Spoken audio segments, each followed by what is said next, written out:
So, we are on the last day, day 14 of 14 Days to an Organized Business. I'm so proud of you. You made it so far. Hopefully you've received your Managing the Most Planner by basically Kasie, and you are ready to set some goals. So one thing that you can do if you don't feel comfortable writing them down in your planner is pull out a spreadsheet and kind of organize things that way first. But I'm going to go through the goal setting pages with you, so if you have any questions at all, please feel free to leave a comment down below. But hopefully this will help you set some goals and stick to them. So on this page, #goals, we have a spot for self, significant other, family, friends, health and fitness, career, finances, and then 2 blanks. So you are more than welcome to fill in these however you want. Bullet points, paragraphs, stickers, print something out, but you are in charge of setting your goals, so only you will know what your goals look like to you. But personally for myself, I want to make working out somewhat of a priority, at least 4 days a week. For my career, I want to sell a bunch of houses. For my health, I want to start eating better and cleaner and sticking to like fast food like 1 day a week. And family and friends, just setting more intentions with hanging out and being connected and all of those things. And then we have your 3-year and 10-year goals. So these are for longer term goal setting, for both professional, financial, family, and personal. So if you want to have 18 kids, that's where you could write it out. If you want to be on the 30 under 30 club, that is a perfect place to put those goals. Then we have this page, which is the plan. So for this year, we have more of and less of. So just, things that you want to do more of, things that brought you joy this year, things that caused you pain this year. You're going to put down on there, you want to do less complaining, excuse making, more of organized and cleaning and follow through and communication, whatever it might be.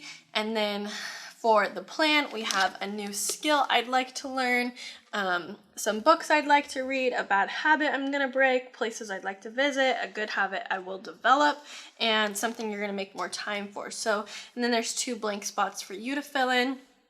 But places you'd like to visit, where do you want to travel this year, what time of year, put that down, put on the, how much the flight's going to cost, whatever it might be. For a new skill you'd like to learn, you could do a couple, whether it's just on how to ride a bike or work out or do better at YouTube videos, whatever it might be, that's a great place for that. And then moving to the next pages, we have the word of the year. So setting an intention for the year and writing down a word that means a lot to you and why it means so much to you and what you want to do throughout the year to live up to that word.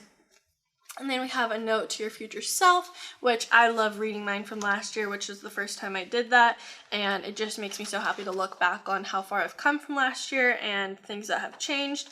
You can write down, what you want, what you don't want, where you're at currently, and, what your hopes and dreams are for your future self. And then we have our business goals. So this one is probably the most important for realtors and setting them. We have our last year's stats, this year's stats, and your actual to write down your, once you close them. So we have closings, volume, income, buyers, and sellers. So like last year, my goal, I don't even remember what my goal was last year. And then we're going to set our target market, which, can be as broad as first-time buyers or move-up buyers. And then our ideal client, where you want to get really specific. Like I want to know exactly what their favorite drink is and what their kids play in winter time. Is it rugby? Is it football? What is it? How and who you can help. Our job as realtors and, anyone pretty much is figuring out who we can help and why and how we can help them. So that's a great place to set some intentions. And then there's a blank spot for some, business improvements, some things you want to change. And then where does my business come from? Where you'll take a pen and fill in last year's versus this year, so you can have so you can tell where when you fill it in what the difference was. And then sphere, social media are already written in there for you, but then you can choose your other 2 categories, whether it's open houses or whatever it might be. And then you're going to fill that in as you go throughout the year, but you can track your business over the past. And then you have your managing connections, so your email list, and then you can put like what your goal is at the top. And this is something you could track in a spreadsheet as well, but it's just nice to have a little visual learning for you. So once you have all that filled out, then you have finally set your goals for the year, and I'm so proud of you, and I cannot wait to see what you accomplish. Good job for finishing this, even if it took you a little longer than you thought. I am proud of you if no one's told you today. So good job, and thanks so much for joining me on this journey. If you haven't yet posted to your story that you accomplished all of these things, go do that now, because you got to show that off a little bit.